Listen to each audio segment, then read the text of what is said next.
It's the story of a woman who, in pursuit of her dreams and aspirations, made other people realize that if you think that your life is hard and you're giving up on that because you think your life is unfair, think again. There are some incidents that happen in your life, and those incidents are so strong that they change your DNA. I was 18 years old when I got married. I belonged to a very conservative family, a Baloch family, where good daughters never say no to their parents. My father wanted me to get married, and all I said was, if that makes you happy, I'll say yes. And of course, it was never a happy marriage. Just about after 2 years of getting married, about 9 years ago, I met a car accident. Somehow my husband fell asleep and the car fell in the ditch. He managed to jump out, saved himself. I'm happy for him. But I stayed inside the car and I sustained a lot of injuries. Radius ulna of my right arm were fractured. The wrist was fractured. Shoulder bone and collarbone were fractured. My whole rib cage got fractured. And because of the rib cage injury, lungs and liver were badly injured.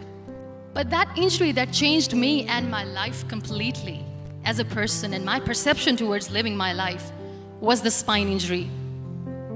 3 vertebrae of my backbone were completely crushed, and I got paralyzed for the rest of my life. One day, doctor came to me and he said, well, I heard that you wanted to be an artist, but you ended up being a housewife. I have a bad news for you. You won't be able to paint again because your wrist and your arm are so deformed, you won't be able to hold a pen again. And I stayed quiet. Next day, doctor came to me and said, your spine injury is so bad, you won't be able to walk again. I took a deep breath and I said, it's all right. The very next day, doctor came to me and said, because of your spine injury and the fixation that you have in your back, you won't be able to give birth to a child again. That day, I was devastated. I still remember, I asked my mother, why me? And that is where I started to question my existence. Why am I even alive? And that is where I realized that the words have the power to heal the soul. My mother said to me, this too shall pass. God has a greater plan for you. I don't know what it is, but He surely has. And in all that distress and grief, somehow or the other, those words were so magical that they kept me going. One day I asked my brothers, I know I have a deformed hand, but I'm tired of looking at these white walls in the hospital and wearing these white scrubs. I'm getting tired of this. I want to add more colors to my life. I want to do something. Bring me some colors, bring me some small canvas. I want to paint. So the very first painting I made was on my deathbed, where I painted for the very first time. It was not just an art piece or just my passion. It was my therapy. What an amazing therapy it was. Without uttering a single word, I could paint my heart out. I could share my story. People used to come and say, what lovely painting, so much color. Nobody could see the grief in it. Only I could. So that's how I spent 2.5 months in my hospital, crying, never complaining or whining, but painting. And then I was discharged and I went back home. And I went back home and I realized that I have developed a lot of pressure ulcers on my back and on my hip bone. I was unable to sit. There were a lot of infections in my body, a lot of allergies. So doctors wanted me to lie down on the bed straight for not 6 months, for not 1 year, for 2 years. I was bedridden, confined in that one room, looking outside the window, listening to the birds chirping, and thinking maybe there will be a time when we'll be going out with the family and enjoying the nature. That was the time where I realized how lucky people are, but they don't realize. After 2 years and 2.5 months, when I was able to sit on a wheelchair, that was the day when I had the rebirth. I was a completely different person. I still remember the day I sat on the wheelchair for the first time, knowing that I'm never going to leave this, knowing that I won't be able to walk for the rest of my life. I saw myself in the mirror and I talked to myself, and I still remember what I said. I cannot wait for a miracle to come and make me walk. I cannot sit in the corner of the room crying, cribbing, and begging for mercy because nobody has time. So I have to accept myself the way I am. The sooner the better. And that day I decided that I'm going to live life for myself. I am not going to be that perfect person for someone. I am just going to take this moment and I will make it perfect for myself.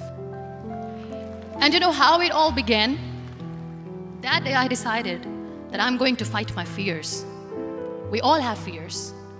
Fear of unknown, fear of known, fear of losing people, fear of losing health, money. We want to excel in career, we want to become famous, we want to get money. We are scared all the time.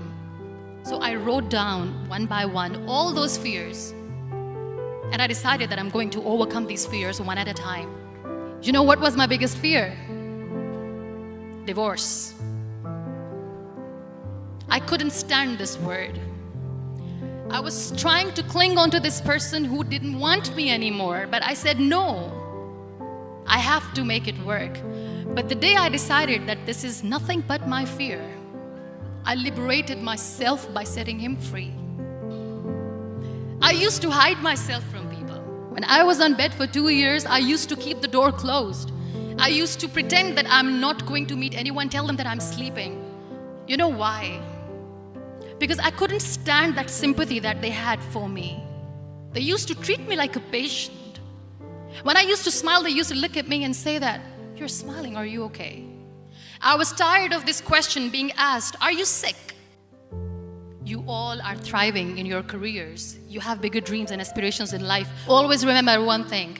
On the road to success, there is always we, not me.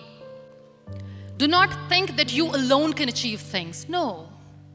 There is always another person who is standing behind you, maybe not coming on the forefront, but behind you, praying for you and supporting you. Never lose that person. Never. We always expect ease from life. We have this amazing fantasy about life. This is how things should work. This is my plan. It should go as per my plan. If that doesn't happen, we give up. So my dear friends, let me tell you one thing. I never wanted to be on the wheelchair. Never thought of being on the wheelchair. I was always aspiring to do bigger things, but had no idea that for that I have to pay the price to be where I am today. It's a very heavy price. This life is a test and a trial, and tests are trials are never supposed to be easy. So when you are expecting ease from life, and life gives you lemons, then you make the lemonade, and then do not blame life for that, because you were expecting ease from a trial. It is okay to be scared. It is okay to cry. Everything is okay, but giving up should not be an option. They always say that failure is not an option. Failure should be an option, because when you fail, you get up, and then you fail, and then you get up, and that keeps you going. That's how humans are strong. You don't have to look good for people. You don't have to be perfect just because other people want you to be perfect. If your soul is perfect from within, that's all right. This is all what you want. This is all what you need to be.